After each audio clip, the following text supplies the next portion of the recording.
This is Jeremy Zwinger with the Rice Trader, just doing our weekly summary for the December 24th TRT report. Obviously, as we move into the holidays, there's less and less activity. In fact, I would guess many of my peers are off already. But we are, of course, in the office still writing the Rice Trader to make sure those interested can continue to observe the holiday through the next couple of weeks. We will, of course, be taking next week off. I doubt there'll be much of any market activity other than some vessels unloading and such. So it's a nice week off for our team and for your team. And with that, I just want to wish you all, our clients and our friends, a happy Christmas, a happy holiday season, and just a good coming year. So may we all be blessed in 2019 and just be a very profitable year for all of us. So with that, before I just go through a couple things, there's just really not much happening, as I've said. Prices are pretty stable, although we did see a big drop in Vietnam, down to 380. Pakistan remains very, very low at 350, and India is at 375, while Thai is strong at a 390. So prices are pretty depressed in some areas and continue to go down. Some very cheap options in Myanmar and Pakistan for sure, and the trade knows this. A lot of it's been the results of what happened in the Philippines with heavy trade from Thailand and Vietnam remaining a bit stronger than the overall market. But this big drop in Vietnam from 395 to 380 just shows, the high supply of this market is just dragging on things. So it is a weaker market. There is a continued focus on what the Philippines will do. Of course, they have opened up their markets significantly and look in the coming year to really, really open it up. So it'll be interesting to watch that very closely. Just some other key points. We note that the Korean tender didn't book rice in this week for the December 11th tender. We also note Japan did, all U.S., 4 vessels at around a 760 to 770 mark is what we're told. So, interesting times a bit in the Japonica market with the Australian crop being lower than most expected. California having a very strong crop, the South having a huge crop. China looking to export massive quantity of medium grain, in Vietnam the same. So quite a lot of competition in the overall medium grain market, but the U.S. is continuing to use its trade agreements as such with Japan and others to get rice still sold. So besides that, of course, you've seen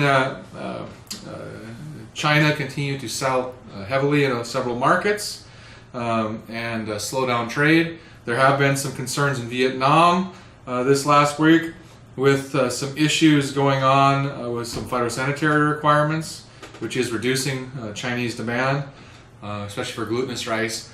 But again, this is really a function of such a high world supply. Then the details come.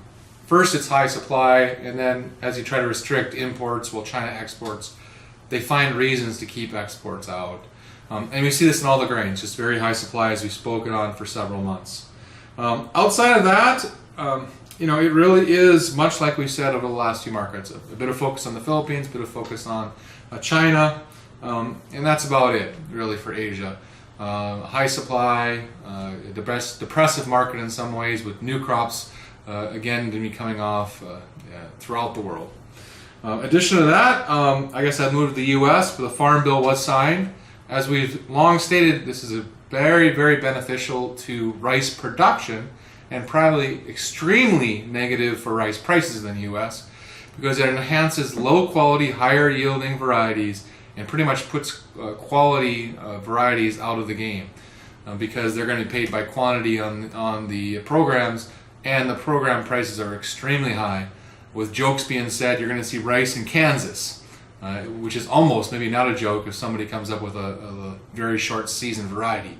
That's how intense the Farm Bill is for rice in the U.S. coming up, both for long grain and tempered Japonica rice, very, very high support prices. The other side, as we've predicted and feared, NAFTA is not going to be revised in 2018. It's going to be pushed to 2019, which is a very, very big deal. You're going to have a new president in Mexico that has to put his pieces in and was very critical of the NAFTA agreement while he was running for president. You have the Democrats who took the House, who are very, very critical of NAFTA. They will now have to get appeased somehow as it moves into the new Congress. It is a very big concern how this will be passed. And as they make changes, obviously the president was very supportive of this version of the new NAFTA. what will he be like? What will President Trump be like as changes occur? And I say this to all of us as we watch the political side in the coming year. This political piece and interface in a higher food supply, a very chaotic market with the Dow Jones being just destroyed over the last 2 months, cheaper oil prices, cheap and high supply of commodities. It's a very fascinating time that we have to watch very closely and watch as political and weather shifts occur. With that, I really don't have much. Of course, we have Asian market and an article on Australia and our more in-depth data on Vietnam this week. With that, I just thought I would say there's a few things that of note for the last year that had come to me that I just wanted to mention in our last TRT for this year. It's been a wonderful year. I want to thank the overall Rice Trader team, from Subra to David to Peggy to all of our clients. It's been a great year, and we continue to appreciate your support. You know, for all those who attended the World Conference, which is the biggest in history, and of course our host country Vietnam, and all the support they gave us, we just want to thank them in this last time.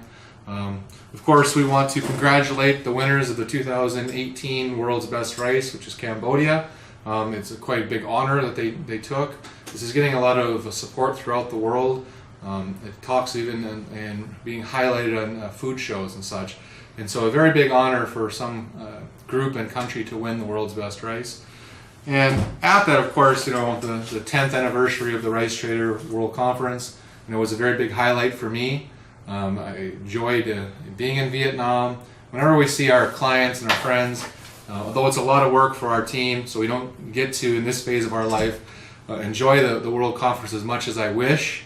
Someday, maybe as we're older and we can just watch people on stage and not have to be the people directing all of the backroom stuff, we'll enjoy it a lot more. In addition to the activities, which we do quite enjoy of being there. But it's a big honor to have the 100th anniversary or the 10th anniversary for the conference and all of our staff.